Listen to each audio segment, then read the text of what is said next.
week. Of course, we're resilient and we are strong, and there's always hope, but this has, to a large extent, broken us all.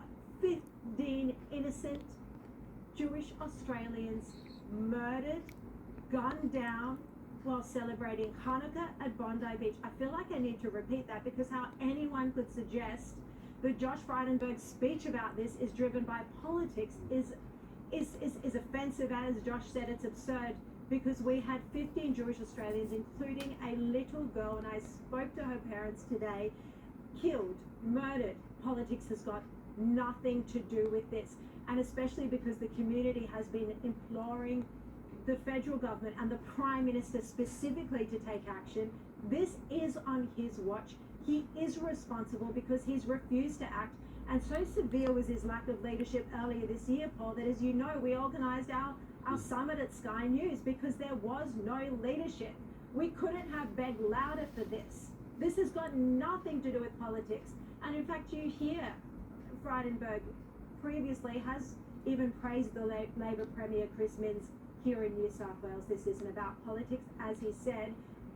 For the most part, until the Albanese government, the Jewish community in Australia has enjoyed bipartisan support, and so many Labor politicians say to me all the time they can't believe this new leadership of Albanese, Penny Wong and Tony Burke, because it's unfathomable to them how hostile they've been to our Jewish community and to Israel.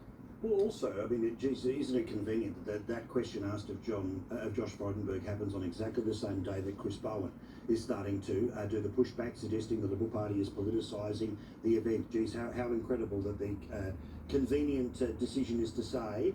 And again, the idea that in our national attention span, 3 days. Okay, we've all said the right things for 3 days, but now let's all go back to our corners. Garbage. As you have been showing on air, and as I know in your heart, and it has been extraordinary to see the insight that, because of your closeness and being of literally this community, not metaphorically, this community in the eastern suburbs of Sydney, the pain that is being lived, the accordance to the faith that means the funerals aren't happening 10 days, 2 weeks, they're happening within 3 and 4 days. The process is... As soon as the bodies are released, it would normally be sooner, but... Yeah, and that's the point. The police have to we're gather seeing all the everything. forensic evidence they need, yeah. Yeah, we're seeing everything at 11. Why wouldn't we? Because of the tragedy, because of what's happening here, because of the compounding nature of it.